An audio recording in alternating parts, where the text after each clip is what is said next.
who do you like in half PPR, Bijan Robinson or Jahmyr Gibbs? It is currently, after 367 votes, it is currently 50.1% Bijan, 49.9% Jahmyr Gibbs. Nicely done. Who do you guys prefer, Bijan or Gibbs? Bijan. I have Bijan ahead of Gibbs. Okay. Heath, did you change on that? Yeah. What made you go to the Bijan side? Hiring a defensive head coach who said that he wants to build the offense around Drake London and Bijan Robinson. It's a pretty good reason. Gibbs, talking about him as possibly a bust candidate. He was, I believe, running back 9 per game in the last, let me just check here, make sure I'm right. 10 per game in the last 9 games of the season with David Montgomery. In those games, Montgomery had more carries.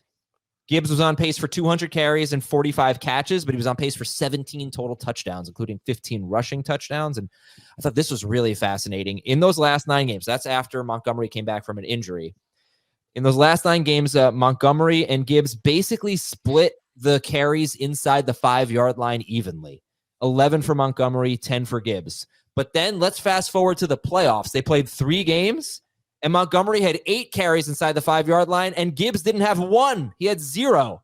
Yet he still scored 3 touchdowns from 10, 31, and 15 yards out. But I would feel more comfortable with Gibbs, and I feel very comfortable with Gibbs. He's fantastic.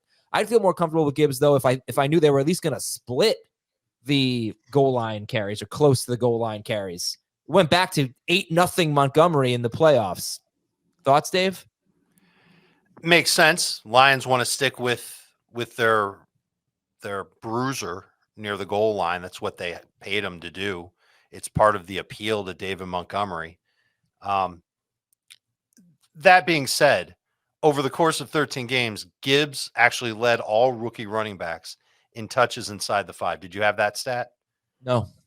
All right. He was tied for the lead in touchdowns with 5. He had 11 touches inside the 5 over the course of the season.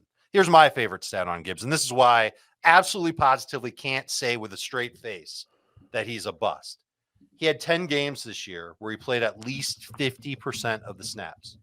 He averaged 18.1 PPR points per game. That's the same as Bijan when Bijan had at least 15 touches. He scored 9 touchdowns in those 10 games. I don't think that there's a way that he will consistently be under 50% of the snaps in his second season with Montgomery a year older. Gibbs clearly more explosive. Gibbs working better in passing situations. And I love the fact that Ben Johnson's sticking around in Detroit. That means that offense will have some serious continuity. They might even add some strength to that offensive line that they've got that can make him just as efficient in his second season as he was in his first season. I'm encouraged by the future for Jahmyr Gibbs. Heath? Yeah, I don't think I don't want to call him a bust. I was enjoying Lawson's comments in the chat. He's mad about Patrick Mahomes, just for no reason at all. And so sorry, but no, I like. There's not. You could make the case for Gibbs as a bust, and it would be that he's going to be a low end number 1 running back, and you have to draft him in round 1, and you shouldn't draft a low end RB1 in round 1. But he's going to be at least a low end RB1. And he has this upside that if Montgomery misses any time, just forget it. Because in 3 games without Montgomery, he averaged he has scored 9.2 points per game, and then 27.6 and 29.9 later in the season. So 3 games, 2 of them well into the 20s.